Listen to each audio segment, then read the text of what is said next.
नमस्कार. सिटीच्या बातमीपत्रात प्रेक्षकांचा मनपूर्वक स्वागत. बातमीची सुरुवात करूया सुविचार मालेने. जसे प्रकाशाच्या सहाय्याशिवाय वस्तू दिसत नाही, तसे विचाराशिवाय ज्ञान प्राप्ती होत नाही. आजचा सुविचार आपण बघितला. आता बघूया बातमीपत्रातील ठळक बातम्या.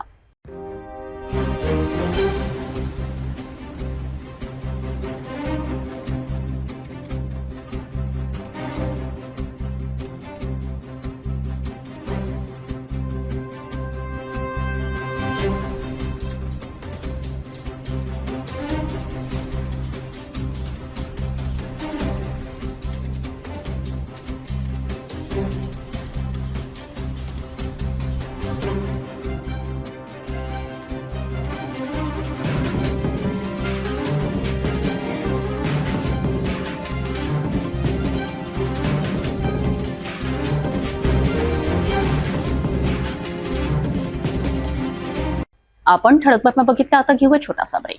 शादी और ब्याह की शुरुआत आराधना साड़ी के साथ. Aradhana wholesale shopping mall L2 Bijland complex, Nandgaon Peth, Amravati, Jawahar road, Amravati.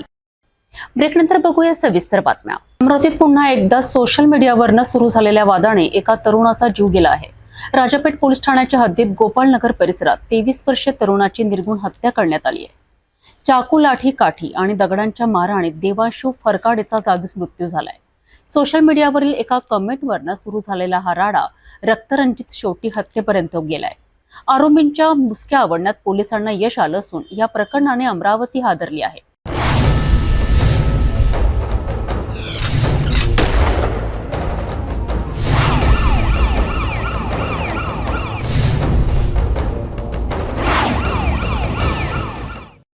Rajapeth police station हद्दीतील गोपालनगर परिसरात मंगळवारच्या रात्री 23 वर्षीय देवांशू अनिल फरकाडे या तरुणाची निर्गुण हत्या करण्यात आली. पोलीस उपायुक्त गणेश शिंदे यांनी दिलेल्या माहितीनुसार या प्रकरणात 7 आरोपींविरोधात गुन्हा दाखल करण्यात आला आहे. अटकेत आलेल्या आरोपींमध्ये राज आठवले वय वर्ष 20, हर्षल जाधव वय वर्ष 18, ओम खडसे वय वर्ष 18 आणि हर्षल पावडे वय वर्ष 18 यांचा समावेश आहे. याशिवाय 4 विधी संघर्षित बालकांची ही भूमिका समोर आली आहे. मृतक देवांशू आणि आरोपी राज आठवले यांच्यात सोशल मीडियावरून वाद सुरू होता.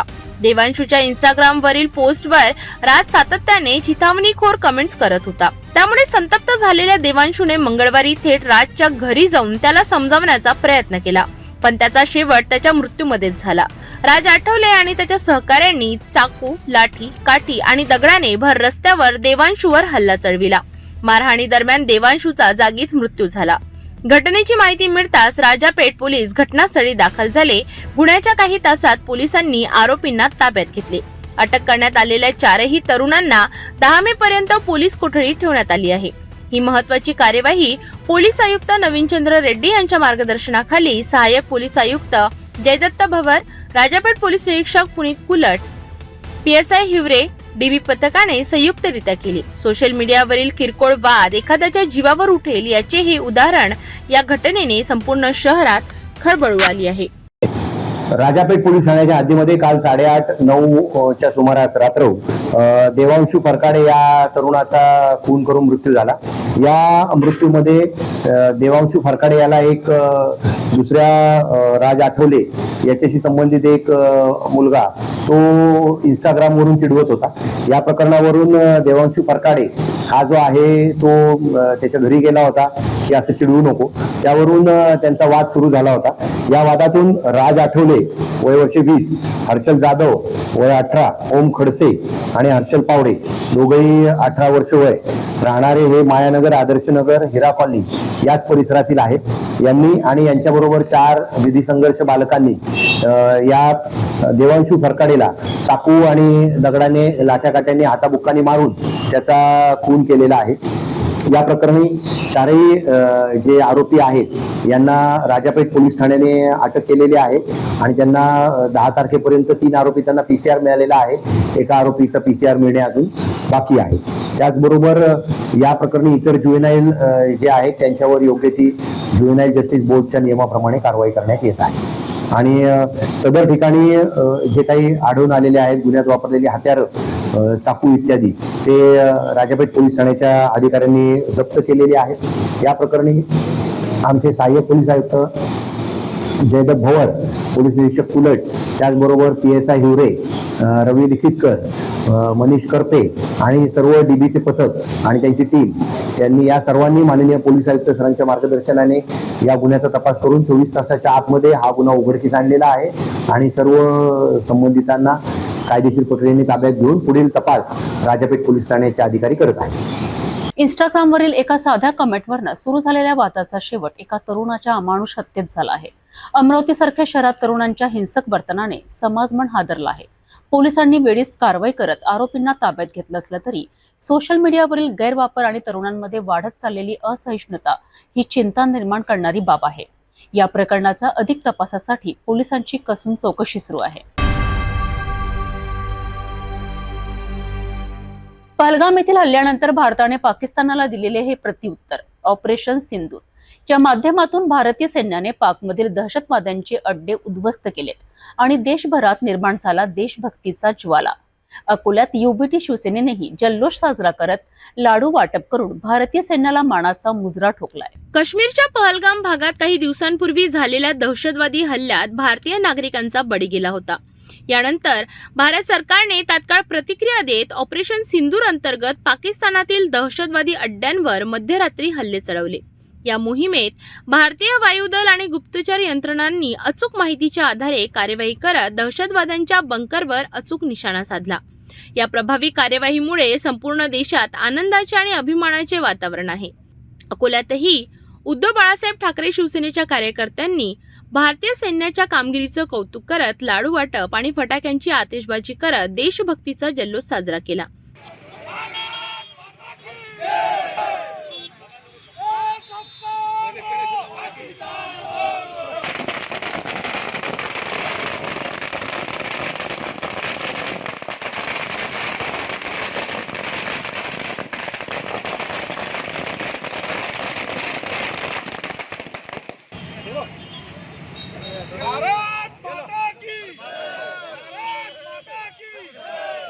कार्यक्रमात उपस्थित कार्यकर्त्यांनी भारतीय सेना जिंदाबाद, जय हिंद अशा घोषणा देत देशासाठी योगदान देणाऱ्या जवानांना सलाम केला.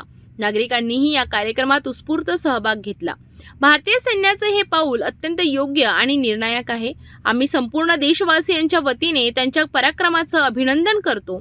हा जल्लोष केवळ आनंदाचा नाही तर त्यांच्या कार्याला मानाची सलामी आहे. आणि कालची जी स्ट्राईक झाली त्यानंतर खरोखर आम्ही मोदींचे अभिनंदन करतो की आता POKने आपल्याला पाकिस्तान पण आपल्यालाच पाहिजे आणि पाकिस्तानचे डबल हिंमत करायला नाही पाहिजे की आतंकवादी हमला करण्याची आणि पाकिस्तानला त्याची नाणी आठवण करून द्यायची. आजच आपल्याजवळ ताकद आहे आणि आजच आपण करायला पाहिजे. देशाच्या सीमांवर लढणाऱ्या जवानांना देशभरातून मिळणारा पाठिंबा हेच त्यांचं खऱ्या अर्थाने बळ आहे.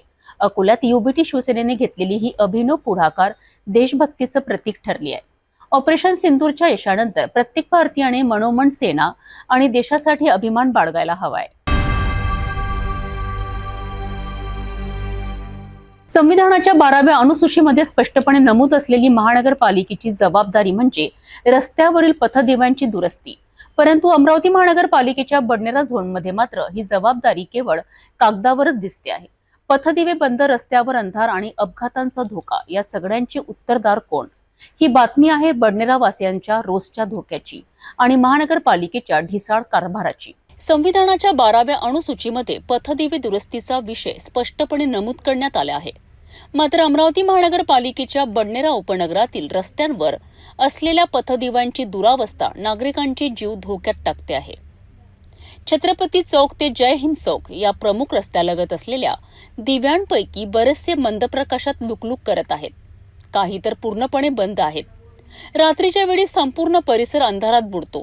अपघाताचा धोका वाढतो. तिरंगी LED सौंदर्यीकरण लाईट्सही आता शोभेची वस्तू उरली नाहीत. तेही बंद अवस्थेत दिसून येतात.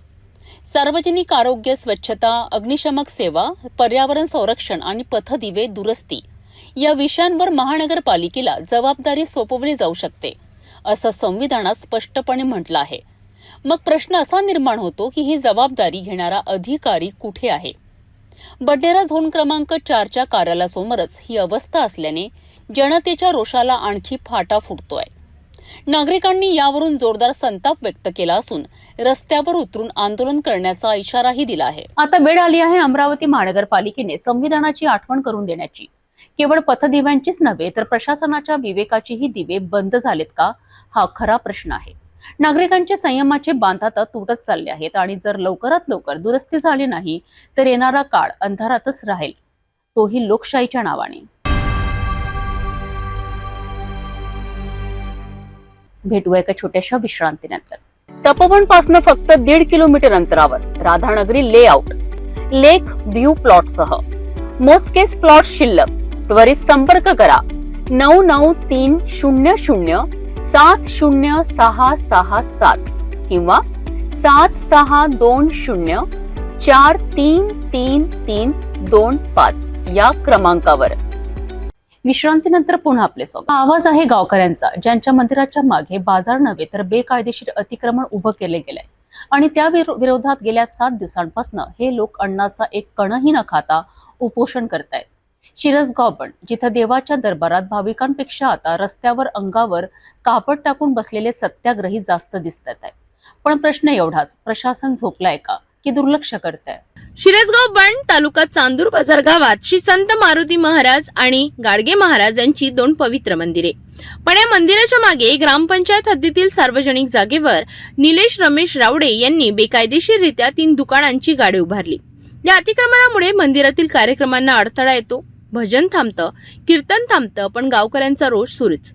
25 मार्च 1980 रोजी उपविभागीय अधिकाऱ्यांनी मंजूर केलेल्या 143 प्लॉटमध्ये काही नागरिक राहतात, तर काहींनी जागा मिळविण्यासाठी वर्षानुवर्षे प्रशासनासमोर तगादा लावला. पण रावडे यांनी बोगस 7/12 दाखवून 145 क्रमांकाचा प्लॉट आपल्या नावावर असल्याचा खोटा दावा केला.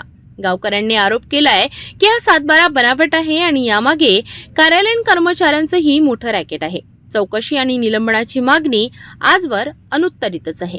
ग्रामपंचायतीकडे सर्व कागदपत्रे सादर करूनही कोणतीही नोटीस न पाठवणं हे ग्रामसेवकावरच मोठं प्रश्नचिन्ह उठतं. बाजार तालुक्यातील शिरसगाव बंड येथील सर्व ग्रामस्थांच्या वतीने अन्नत्याग आंदोलनाला सुरुवात झाली आहे. आजचा एकंदर 7वा दिवस आहे. मात्र अद्यापही प्रशासनाने या ठिकाणी कुठलीही दखल घेतली नाही. आपल्यासोबत बोलण्याकरता गावातील काही नागरिक आहे. आपण त्यांच्यापासून काय नेमक्या समस्या आहेत थेट जाणून घेऊया. भाऊ, मला सांगा की आपल्या कुठल्या मागण्या आहे आणि काय समस्या आहे, काय सांगाल आपण?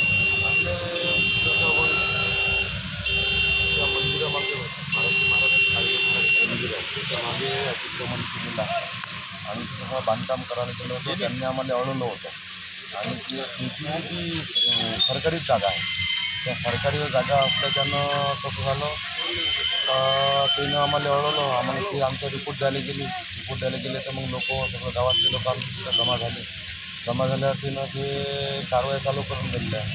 त्यांना अतिक्रमण केलं आणि ते स्टेप बाय स्टेप आमच्यावर ते हे करून राहिले, ते आणून राहिले.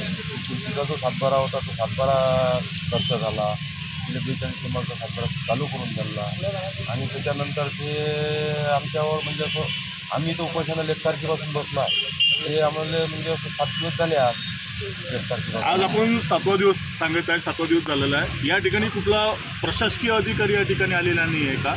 आणि कुठल्या मागण्या आपल्या त्यांनी मान्य केल्या नाही का, याबद्दल काय मत? मागण्या होऊन राहिल्या. गणित म्हणते आम्हाला म्हणते तुमचं झालेलं आहे, तुमचं होते. आणि मग आम्हाला अजून माहिती होऊन जाते का बा ते आणला, ते आता ते आजी ऑर्डर आहे, आम्हाला ते कोर्टाची आता ते आहे. आता उद्याची अजून तारीख आहे, तारखेनुसार आम्हाला तसा तारीख घ्या लागते. उपोषण मानव घ्या, आम्हाला म्हणजे असं म्हणजे त्याचे आम्हाला स्टेप बाय स्टेप आम्हाला त्याचे स्टेटमेंटच भरत चालले. आपली काय मागणी आहे प्रशासनाला? काहीच नाही. आमची खूप मागणी आहे, एवढी जागा आम्हाला खाली करून देणे आणि मंदिराकरता आपण या ठिकाणी उपोषणाला बसलेले आहे मंदिरात. पण अद्यापही कुठला प्रशासकीय अधिकारी या ठिकाणी आला होता का? ते आले होते सगळे, त्यानं सांगितलं. पण कसं आहे, आम्हाला फक्त स्टेप बाय स्टेप आम्हाला फक्त हे सांगण्यात चाललं का बरं करून काहीच नाही राहिले. तुम्हाला आता उद्या नाही न्याल ते उद्या तारीख आहे आमची, आम्ही तिथं जातो आणि तिथं अमकं करतो विषय काहीच नाही राहिला. आम्ही तिथं बसलो होतो आहे पहिल्यासारखी. प्रशासकीय अधिकारी या ठिकाणी येऊन सुद्धा कुठल्याही मागण्या गावकऱ्याच्या अद्यापही पूर्ण झालेल्या नाही आहे. शिरसगाव ग्रामवतीने या ठिकाणी अन्नत्याग आंदोलन सुरूच आहे. हे ग्रामसेवकावरच मोठं प्रश्नचिन्ह उठवतंय. या लढ्याला आता 7 दिवस झालेत. अन्नाचा कणही न घेता बसलेले गावकरी लक्ष्मण दामणे, मनोहर निंबुरकर, राजेश कडू, बाबुराव रावणकर, नितीन मेहरे, अनिल डेहा, प्रभाकर रावडे, पवन भिडे आणि इतर अनेक. काहींची तब्येत खालावली आहे, पण निर्धार पक्का. जोपर्यंत अतिक्रमण हटवलं जात नाही तोपर्यंत उपोषण थांबणार नाही. शिरसगाव बंड येथील ग्रामस्थांनी अन्नत्याग आंदोलनास सुरुवात केली आहे. आजचा 7वा दिवस या ठिकाणी सुरू आहे. मात्र अद्यापही त्यांच्या कुठल्याही मागण्या पूर्ण न झाल्याने आंदोलन या ठिकाणी सुरू आहे. आपल्याला बोलण्याकरता या ठिकाणी ग्रामस्थ आहे, आपण त्यांच्याकडून थेट जाणून घेऊ. भाऊ, आपली काय मागणी आहे आणि प्रशासनाचा अधिकारी या ठिकाणी आला नव्हता का, काय सांगाल आपण? सर, आम्ही असं सांगू इच्छितो की आम्ही 1 तारखेला इथे उपोषणाला बसलो आहे. गावकरी मंडळी सगळं ग्रामस्थ आणि 9 जण जे आहे उपोषणाला बसलेले आहे. आमची एवढीच मागणी आहे प्रशासनाला. आम्ही हे म्हणू इच्छितो की जे लेआउट आहे 202(1), 202(2) आणि 200 जमापूर 19 या लेआउटमध्ये हा भूखंड लेआउट आहे. या लेआउटमध्ये सदर नकाशानुसार 143 प्लॉट अवेलेबल आहे आणि त्या व्यतिरिक्त तलाठी साहेबांनी याच्यात 145 नंबरचा 7/12 अवैधरित्या बनवण्यात आलेला आहे.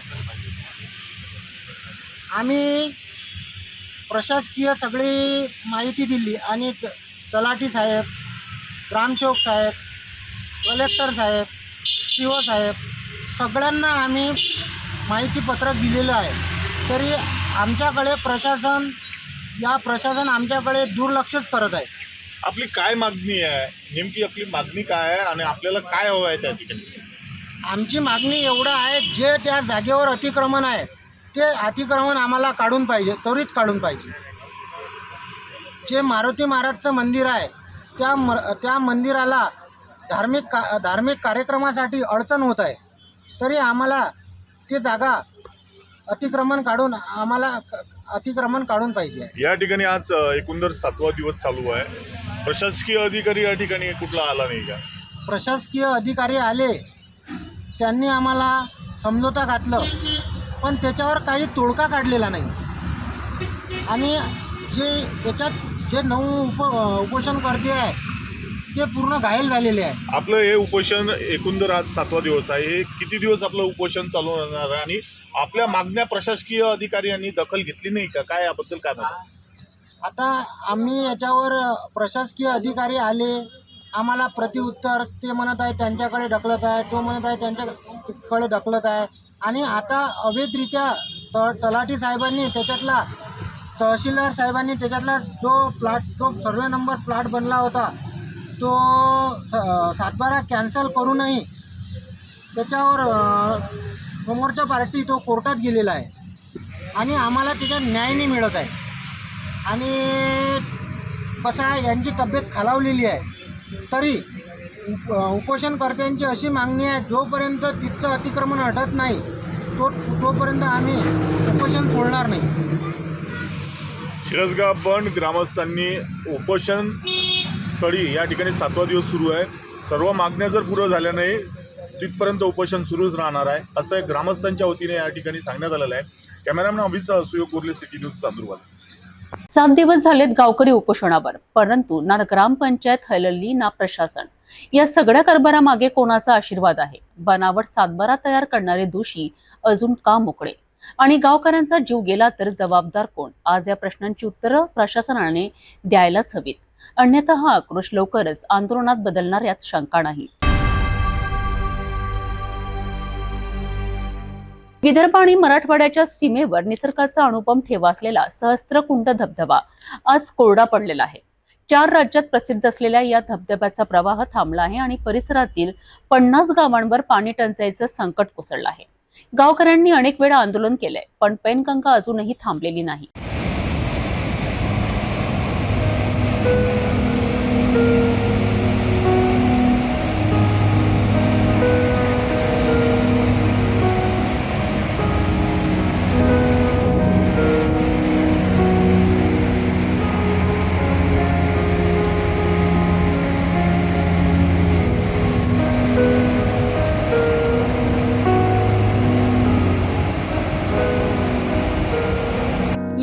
जिल्ह्यातील सहस्त्रकुंड धबधबा निसर्गाचा अनुपम दागिना आज पूर्णपणे कोरडा पडलेला आहे. पैनगंगा नदीचं पात्रही कोरडं आणि त्याचं भयंकर परिणाम होत आहे परिसरातील तब्बल 50 गावांवर. मुरली, जेवली, दराटी, चुरमुरा या गावांमध्ये पिण्याच्या पाण्यासाठी लोकांची दररोज धावपळ सुरू आहे. महिलांना लांब अंतरावरून पाणी आणावं लागते. गुराढोरांना देखील प्यायला पाणी मिळत नाही. अनेकदा गावकऱ्यांनी तहसील कार्यालयासमोर उपोषण केलं, निवेदन दिलं, पण प्रशासनाच्या आश्वासनापलीकडे काहीच हाती लागलं नाही.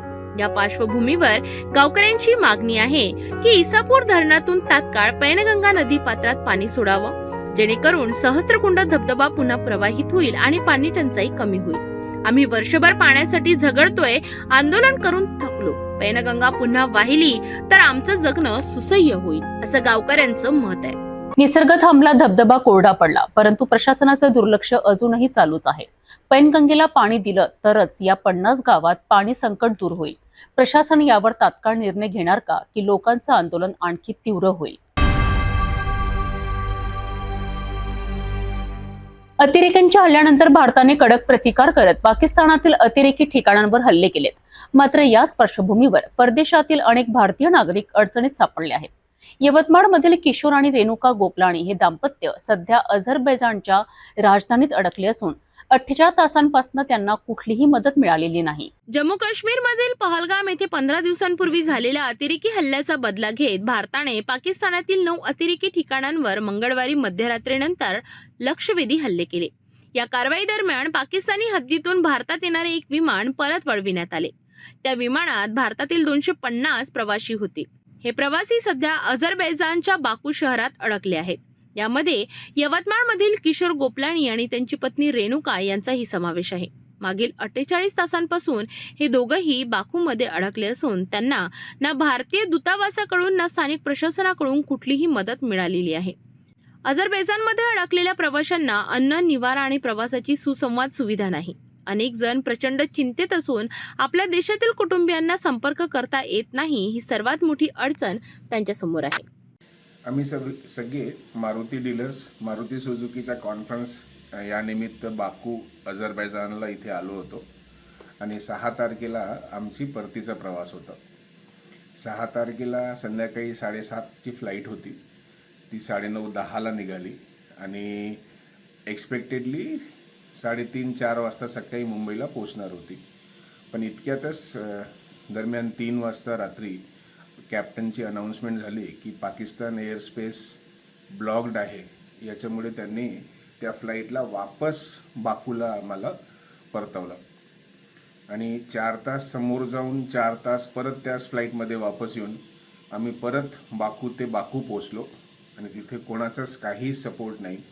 अझरबैजान गव्हर्नमेंट किंवा अझरबैजान एअरलाईन्सचं त्यांनी सांगितलं की हे तुमच्या गव्हर्नमेंटचा प्रॉब्लेम आहे, तुम्ही तुमच्या लेवलवर सॉल्व करा. तर सगळ्यांना आपापली शक्तीप्रमाणे हॉटेल्स बुक केले, बाहेर निघालो, नवीन तिकीट्स बुक केले. जुन्या तिकीट्सचा रिफंडचा काय होईल माहीत नाही आणि आज शक्यतो आम्ही सगळे वापस येणार आहे. कोणी दुबई मार्गे, कोणी शारजा, कोणी दोहा, कोणी कतार या मार्गे वेगवेगळ्या ज्यांच्याकडे ज्यांचे विजा अवेलेबल आहे, कारण की ट्रान्झिटसाठी ट्रान्झिट विजाची रिक्वायरमेंट आहे, नवीन तिकीट्स करून आम्ही वापस येणार आहे. आमचा स्वतःचा, माझा आणि माझे मिसेसचा वाया शारजा रिटर्न आहे. संध्याकाळी 7 वाजता आमची वापसीची फ्लाईट आहे आणि उद्या सकाळी 4 वाजता शक्यतो नागपूरला पोहोचतो. देशाच्या संरक्षणासाठी मोठा निर्णय घेण्यात आला असला तरी परदेशात अडकलेल्या भारतीय नागरिकांचं सुरक्षिततेकडे दुर्लक्ष होऊ नये. यवतमाळच्या गोपलाणी दाम्पत्यासह अन्य भारतीयांना सुरक्षित परत आणण्यासाठी केंद्र सरकारने तत्काळ पावलं उचलावीत अशीच अपेक्षा प्रत्येक नागरिक व्यक्त करीत आहेत. शिक्षणाची गुणवत्ता, शिक्षकांचा दर्जा आणि विद्यार्थ्यांचा कष्टमय अभ्यास यांचा परिपाक म्हणजे 100% निकाल. चांदूर बाजारमधील ऑरेंज लाईन इंग्लिश स्कूल आणि ज्युनियर सायन्स कॉलेजने यंदाही 12वीच्या परीक्षेत 100% निकालाची परंपरा कायम ठेवली आहे. 12 वर्षाची सलग यशस्वी वाटचाल आता ग्रामीण भागात एक आदर्श घालून देत आहे. नुकत्याच जाहीर झालेल्या 12वीच्या निकालात orange line English school and junior science college Chandur बाजार यांच्या सलग 12व्या वर्षीही 100% निकाल लागला आहे. शाळेतील सर्व विद्यार्थी प्रथम श्रेणीत उत्तीर्ण झाले असून काही विद्यार्थ्यांनी उल्लेखनीय गुण मिळविले आहे. या यशामागे आहेत अध्यक्ष अशोक कुमार हरकुट आणि अधीक्षक प्रभाकर भट यांची दूरदृष्टी. ग्रामीण भागातील मुलांना इंग्रजी माध्यमात दर्जेदार शिक्षण देण्याच्या संकल्पनेतून या शाळेची स्थापना झाली होती. शाळेचे यश हे केवळ शिक्षणापुरते मर्यादित नाही. खेळ, सांस्कृतिक क्षेत्र आणि राष्ट्रीय स्तरावरील सहभाग यातही विद्यार्थ्यांनी आपल्या शाळेचं नाव उज्ज्वल केलं आहे. यंदाच्या निकालानंतर विद्यार्थ्यांचा उत्साह गगनात पोहोचला असून पुढील वाटचालीसाठी शाळेतील शिक्षकवृंद आणि संस्थेचे पदाधिकारी यांनी शुभेच्छा दिल्या आहेत. मी प्रभाकर भट, अधीक्षक orange line English school Chandur बाजार. आमच्या इथे म्हणजे ऑरेंज लाईन स्कूलमध्ये ऑरेंज लाईन इंग्लिश स्कूल आणि ज्युनियर कॉलेज हे 2013पासून आम्ही या ठिकाणी चालू केलेलं आहे. दरवर्षीचा निकाल वर्ग 12वीचा 100% लागतो. याही वर्षी वर्ग 12चा निकाल सध्या लागला आहे. यामध्ये सतत 12 वर्षापासून निकालाची परंपरा आम्ही कायम ठेवून ऑरेंज लाईन इंग्लिश स्कूलच्या वर्ग 12चा निकाल हा 100% लागला. याचे सांगण्याचे कारण असे की शाळेमधील शिक्षक यांनी घेतलेले परिश्रम व विद्यार्थ्याकडून घेतलेला अभ्यासक्रम यामुळे ऑरेंज लाईन इंग्लिश स्कूल दरवर्षीप्रमाणे 100% निकाल लागून यश संपादन करत आहे. यामध्ये असलेले आमचे पाठीराखे माननीय श्री अशोक कुमारजी हरकुट, अध्यक्ष ऑरेंज लाईन इंग्लिश स्कूल यांच्या निगराणीमध्ये शाळेमध्ये सर्व शिक्षक एकजुटीने काम करून विद्यार्थ्याचा अभ्यास पूर्ण करून घेतात. ही शाळा या ठिकाणी न थांबता खेळामध्ये सुद्धा राष्ट्रीय स्तरावर प्रावीण्य प्राप्त करत असते. अल्प कालावधीमध्ये शाळेने भरघोस अशी प्रगती करून दरवर्षीप्रमाणे शाळेचा निकाल 100% लागून तालुक्यामध्ये आपले नाव कोरलेले आहे. याकरता या शाळेचे शिक्षक, शिक्षकेतर कर्मचारी आणि पालकवर्ग यांचं सर्वांचं मी या ठिकाणी कौतुक करतो. त्यांचं सहकार्य या शाळेला लाभलेलं आहे असं मी या ठिकाणी जाहीर करतो. ग्रामीण भागातही जागतिक दर्जाचं शिक्षण देणं अशक्य नाही हे सिद्ध केलंय ऑरेंज लाईन इंग्लिश स्कूलने. 100% निकालाची परंपरा, उत्कृष्ट विद्यार्थी घडवण्याचं काम आणि दर्जेदार शिक्षण हीच खरी प्रेरणा नव्या पिढीला. हिंदुस्तान हिंदुस्तान हिंदुस्तान की सेना हिंदुस्तान आगे बढ़ो, हम तुम्हारे साथ.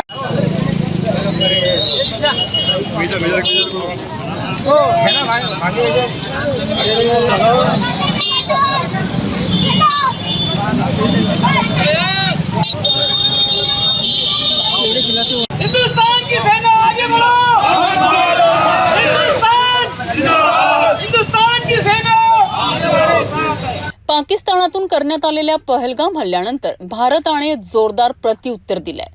ऑपरेशन सिंदूर या अंतर्गत भारतीय सेनेने पाकिस्तानातील दहशतवाद्यांचे तळ लक्ष्य करत अचूक आणि प्रभावी कारवाई केली आहे. या यशस्वी ऑपरेशननंतर संपूर्ण देशात एकात्मतेचा आणि राष्ट्रीय भक्तीचा उत्सव साजरा केला जात आहे. अकोल्यातील मोहम्मद अली चौकात विशेष दृश्य पाहायला मिळालं.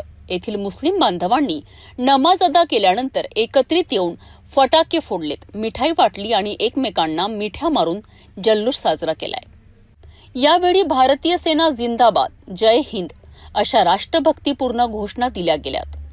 अकोल्यातील मुस्लिम बांधवांनी भारतीय सेनेच्या या कामगिरीचं कौतुक करत हे यश संपूर्ण देशाचं असल्याची भावना व्यक्त केली आहे. सैनिकांच्या या पराक्रमामुळे सर्वसामान्य नागरिकांमध्ये आत्मविश्वास वाढला असून देशात राष्ट्राभिमानाची लाट उसळली आहे.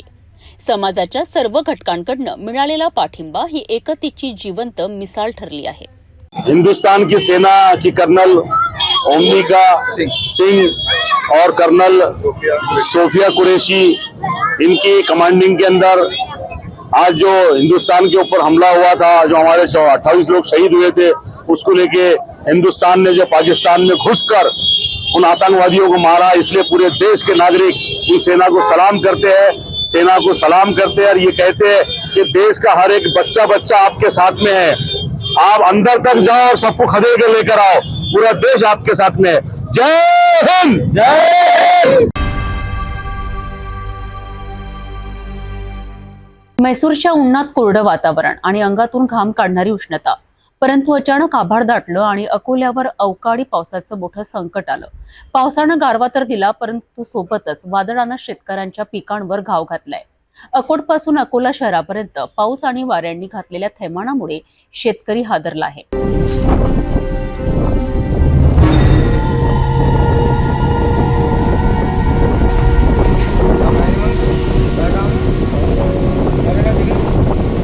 अकोला जिल्ह्यात गुरुवार सकाळपासूनच वातावरणात मोठा बदल जाणवला. तापमानाच्या उकाड्याने चिघळलेले असतानाच अचानक ढगांनी आकाश व्यापलं आणि काही क्षणातच वादळी वाऱ्यांसह जोरदार अवकाळी पावसाची हजेरी. अकोट तालुका, अकोला शहर आणि परिसरात विजा चमकत, वारं सुटलं आणि जोरदार सरी पडत होत्या. बुधवारच्या पावसानंतर गुरुवारी पुन्हा पाऊस सुरू झाल्याने नागरिकांना बाजारपेठांमधून रस्त्यावर धावपळ सुरू झाली. मात्र या साऱ्याचा सर्वात मोठा फटका बसलाय शेतकऱ्यांना. अकोलाच्या पणस परिसरात केळीच्या शेतावर वादळी वाऱ्याचा घातक परिणाम झाला. केळीची झाडं जमीनदोस्त झाली, अनेक हेक्टरचं नुकसान झालं. शेतकऱ्यांनी हवालदिल होऊन पावसाकडे आणि सरकारकडे पाहणं सुरू केलंय. या नुकसानाची भरपाईसाठी शेतकऱ्यांनी प्रशासनाकडे मागणी केली आहे. अवकाळी पावसाचं हे संकट अकोल्यावर पुन्हा ओढवलंय. शेतकरी संकटात आहे, पिकांचं नुकसान झालंय. आता प्रशासन मदतीचा हात कधी पुढे करणार, की पुन्हा पंचनाम्याच्या नावाखाली वेळकाढूपणा सुरू होणार आहे? पहलगाम हल्ल्यानंतर भारतीय सेनाने मिशन सिंदूर मोहिमेद्वारे देशाच्या सुरक्षेसाठी निर्णायक पावले उचलली आहेत. या मोहिमेच्या यशानंतर अकोल्यात वंचित बहुजन आघाडीने देशभक्तीची भावना जोपासत फटाके फोडून आणि मिठाई वाटप करून भारतीय सैन्य दलाला मानाची सलामी दिली आहे.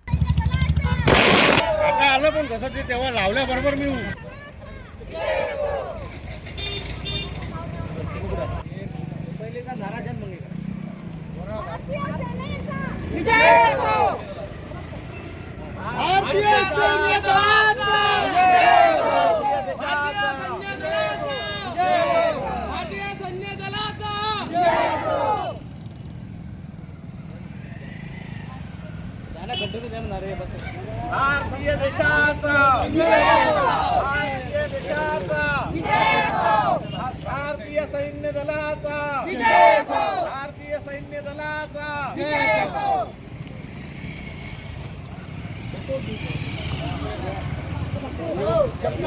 समोर थोडंसं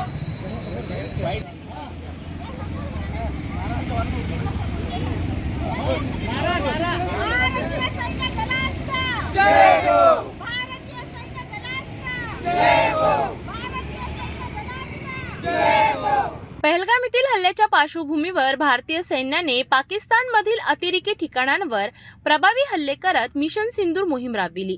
या मोहिमेत अनेक रणनीतिक उद्दिष्टे पूर्ण करण्यात आली असून देशाच्या सुरक्षेची खात्री करण्यात आली आहे. या यशस्वी मोहिमेनंतर वंचित बहुजन आघाडीने अकोल्यामध्ये एक छोटेखानी कार्यक्रम आयोजित केला. पहलगाम मध्ये जो पाकिस्तान्यांनी आमच्या महिलांचा सिंदूर पुसण्याचा जो काम केला आहे आणि आमच्या महिलांना आणि पुरुषांवर जो हल्ला केला आणि आमच्या महिलांचं सिंदूर पुसलं, त्याबद्दल जे आज भारतीय सैनिकांनी ऑपरेशन सिंदूर राबवून जे पाकिस्तान मधला POK मध्ये त्यांचे अड्डे उद्ध्वस्त केले, याबद्दल भारतीय सैनिकांचं मी अभिनंदन करते. यामध्ये फटाके फोडण्यात आले, मिठाईचे वाटप करण्यात आले आणि भारतीय सेना जिंदाबाद अशा घोषणा देत सैन्य दलाला गौरव करण्यात आला. कार्यक्रमात परिसरातील नागरिक सहभागी झाले होते. देशभक्तीने भारलेले वातावरण निर्माण झालं असून उपस्थितांनी सैन्य दलाच्या कार्यक्षमतेबद्दल गौरवोद्गार काढले.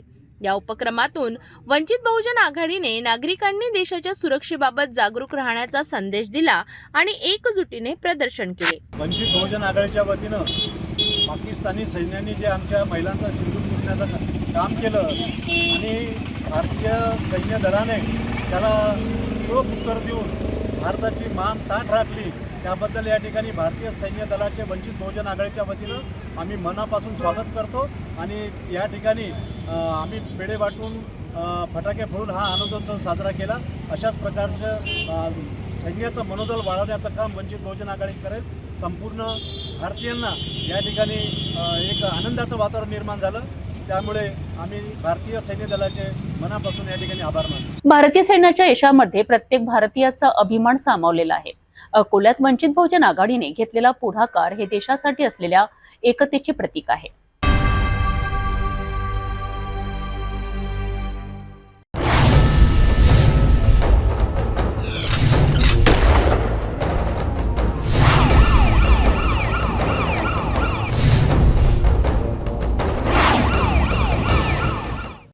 नागपूर शहरात अंमली पदार्थ विरोधात मोठी कारवाई करत कपिलनगर पोलिसांनी मेफेड्रोन ड्रग्जसह एका आरोपीला अटक केली आहे.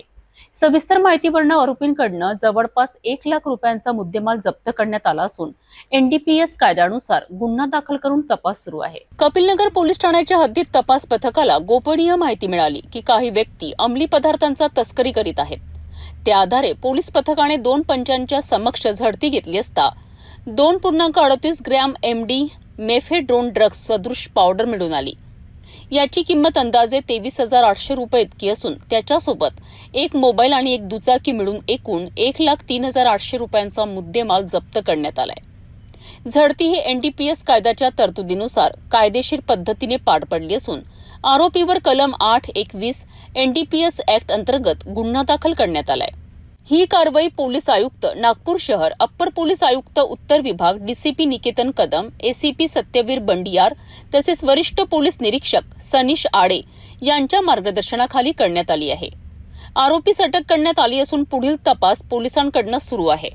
आरोपी शोध पथकाचे अधिकारी PSI योगेश नालटे सोबत कर्मचारी पोलीस हवालदार शहजाद खान, पोलीस हवालदार संजय भूषणम, पोलीस अंमलदार निलेश पवार, रितेश वर्मा, मनोज बहुरूपी असे आरोपी चेक व इतर कारवाई करत असताना त्यांना गुप्त बातमीदाराकडून माहिती मिळाली की आकाश उर्फ पद्दू राजकुमार शुक्ला वय 24 वर्ष राहणार कपिलनगर दुर्गादेवी मंदिराच्या जवळ नारी रोड हा आपल्या पांढऱ्या कलरच्या मोपेडने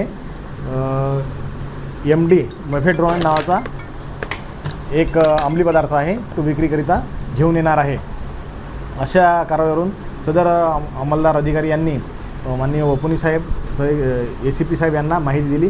त्यावरून त्याच्यावर सापळा कारवाई करून ऑटोमोटिव्ह स्केअर ते कपिलनगर चौक या आम रोडवर कपिलनगर चौकात कारवाई केली असता त्याच्या झडतीत 2.38 ग्राम MD 23,800 रुपयाची, 10,000 रुपयाचा मोबाईल आणि 70,000 रुपये किमतीची त्याची मोपेड विना नंबरची अशी ताब्यात घेण्यात आली होती. त्याच्यावर 8(क)21(ब) NDPS ॲक्टनुसार गुन्हा दाखल करण्यात आला होता.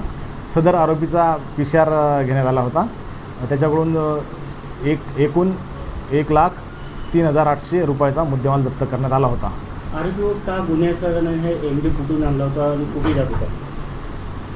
आरोपीवर याच्या अगोदर 775/2024 NDPS ॲक्टप्रमाणे गुन्हा दाखल आहे जरीपटका पोलीस स्टेशनला. तसेच तो शरीराविरुद्ध अगोदरचे गुन्हे दाखल आहे त्याच्यावर जरीपटका पोलीस स्टेशनला. आरोपी हा विक्रीच्या उद्देशानेच बाळगून होता. तपासमध्ये कुठून आणला आहे MD कुठून घेऊन येतो काही जानकारी आला? आरोपी हा सराईत असल्याने त्यानं तपासात बऱ्याच बाबी हे केल्या नाहीत, डिस्क्लोज केल्या नाहीत. त्याचा आणखी कोणाकडून आणला होता त्याचा शोध सुरू आहे. सर, लोकांना का आवाहन करा असे धंदे चालते पोलीसला जानकारीसाठी काय एक आवाहन करतात? बऱ्याच वेळा असं होते की लोक या आरोपितांच्या धाकाने पोलिसांना माहिती देत नाहीत आणि माहिती जेव्हा आपण कधी आरोपींना चेक करतो तर त्यांच्याजवळ नसते, त्याच्यामुळे कारवाई करता येत नाही. पण ज्यावेळेस नागरिकांना जर अशा प्रकारची माहिती असली त्यांनी पोलिसांना जर माहिती दिली त्यांचे नाव गुप्त ठेवण्यात येईल व त्या आरोपितांवर सक्त कारवाई करण्यात येईल. नागपूर शहरात अंमली पदार्थ विरोधातील मोहिमेला चालना मिळत असून पोलिसांकडून सातत्याने अशा धडक कारवाई राबवल्या जात आहेत. ही कारवाई ड्रग्ज माफियांना दणका देणारी ठरली आहे. पोलिसांनी केलेली ही धाडसी कारवाई निश्चितच कौतुकास्पद आहे.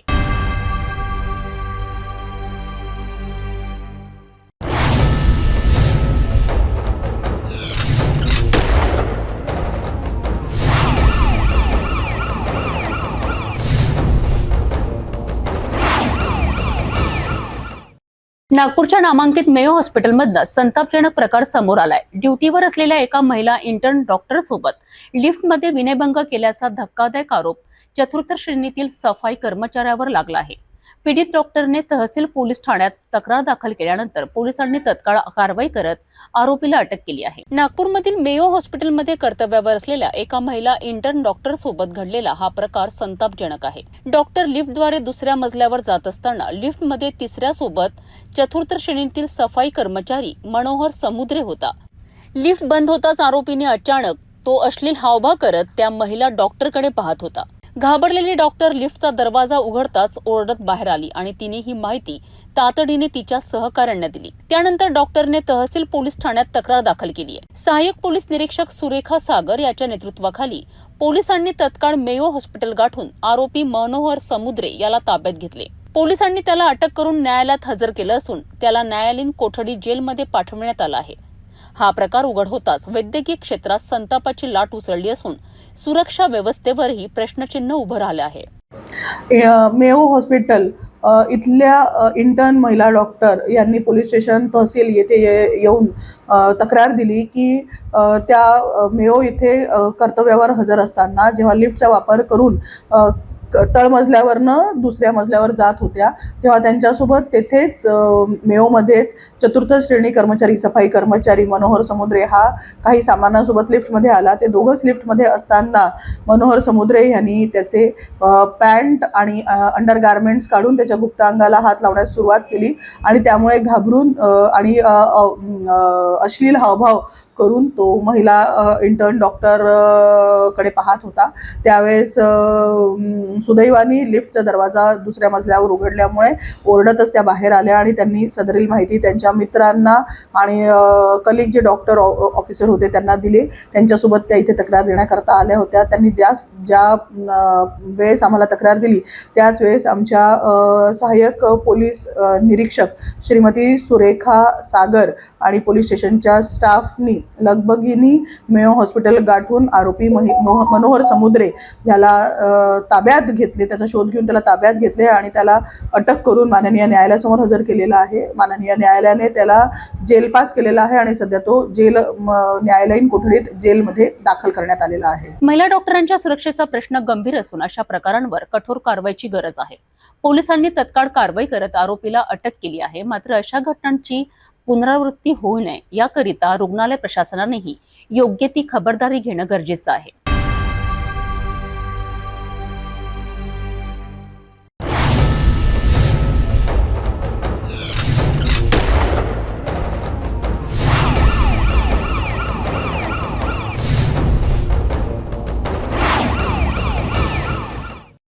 गिट्टी खतान हद्दीत एक प्रचंड धक्कादायक घटना घडली आहे. सीसीटीव्ही कॅमेऱ्यामध्ये कैद झालेल्या एका घटनामध्ये एका महिलेवर जीव घेणा हल्ला करण्यात आला आहे. पीडित महिलेचे नाव हेमलता वैद असल्याचं नमूद झालं आहे. या प्रकरणाच्या तपासासाठी पोलिसांनी तत्काळ कारवाई सुरू केली आहे. गिट्टी खतान हद्दीत असलेल्या एका धक्कादायक घटनेत एका महिलेवर जीव घेणा हल्ला करण्यात आला आहे असे दिसून येत आहे. सीसीटीव्ही कॅमेऱ्यामध्ये कैद झालेल्या या हल्ल्याचे तपशील आता उघड होत आहे. पीडित महिलेचे नाव हेमलता वैद असल्याची प्राथमिक माहिती मिळाली आहे. पोलीस तपास दलाने या प्रकरणाची गंभीर दृष्टीने चौकशी सुरू केली आहे आणि हल्ल्याच्या मागील कारणे, आरोपींची ओळख व इतर तपशील समोर येण्यासाठी काम सुरू आहे. या घटनेमुळे स्थानिक समाजात धक्कादायक प्रभाव पडत असून पीडित महिलांच्या सुरक्षिततेसंबंधी प्रश्न निर्माण झाले आहेत. पुढील तपासातून या प्रकरणाच्या संपूर्ण तपशिलांची उलगडणी व्हावी अशी आशा केली जात आहे. गिट्टी खतान हद्दीत झालेल्या या जीवघेणा हल्ल्याची घटना आम्हाला देशातील सुरक्षिततेवर प्रश्नचिन्ह उभं करते. पीडित हेमलता वैद आणि त्यांच्या कुटुंबियांची सुरक्षितता सुनिश्चित करण्यासाठी तसेच या हल्ल्याच्या मागील कारणांची खोलात चौकशी करण्याकरिता पोलीस कारवाईत गुंतले आहेत.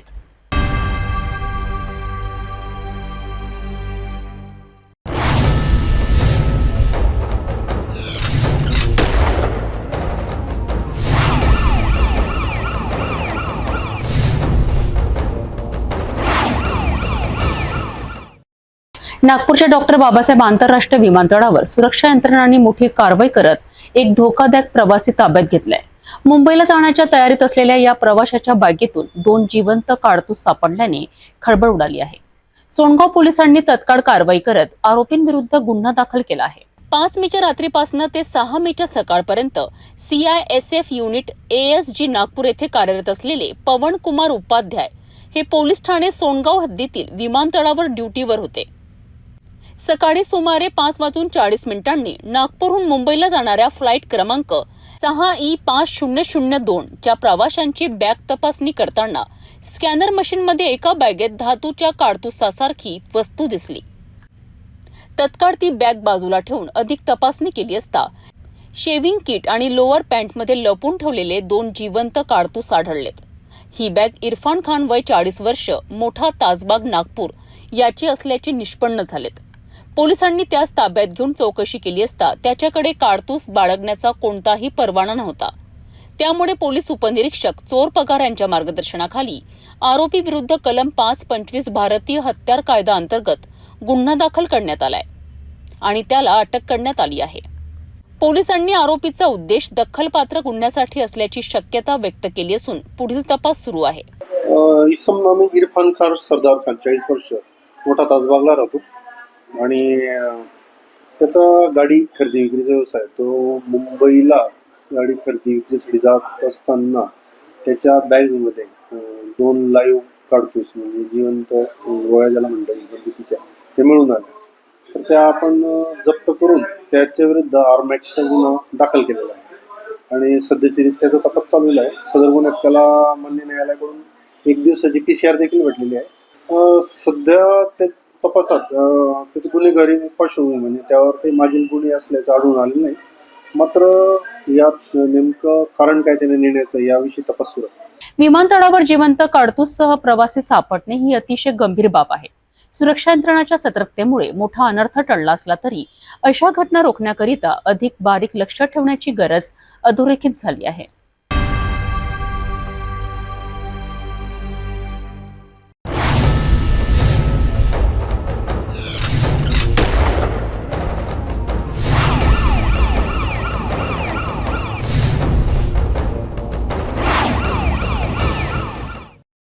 नागपूर शहरातील मोमीनपुरा परिसर पुन्हा एकदा चर्चेत आलाय. कारण तहसील पोलीस ठाण्याच्या हद्दीत नुराणी ग्राउंड अन्सार कॉलनी येथील जागेवर अवैध गोवंश कत्तलीचं मोठं प्रकरण उघडकीस आलंय. गुप्त माहितीवरनं केलेल्या छाप्यामध्ये पोलिसांनी 12 गोवंशाची सुटका केली असून या कारवाईत एक आरोपी अटकेत आहे तर दुसरा आरोपी फरार आहे.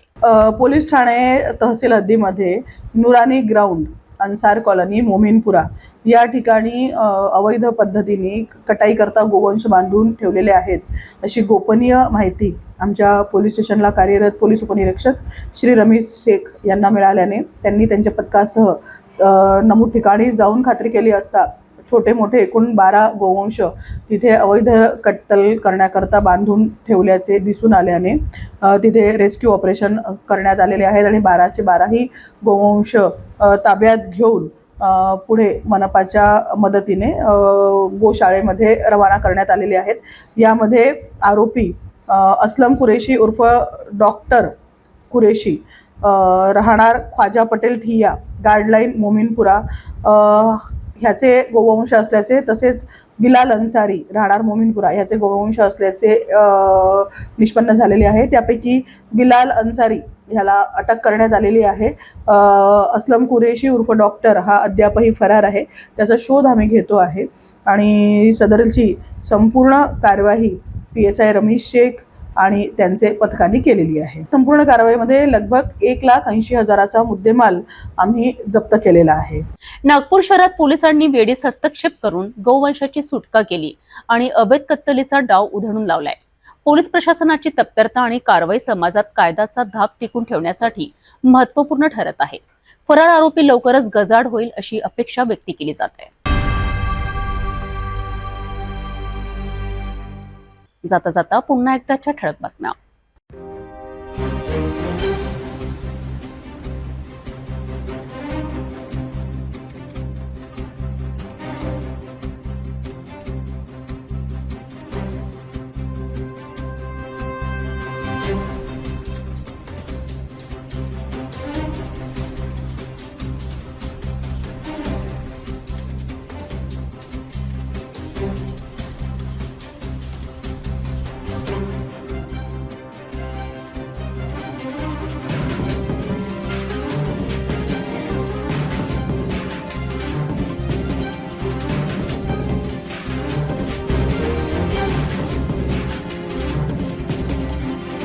आपण आता सिटी न्यूज चॅनल आपल्या टीव्हीवर बघू शकता. यामध्ये next channel 117, Jio channel 872, GTPL channel 73, RRC 899, Fastway channel number 256 वर.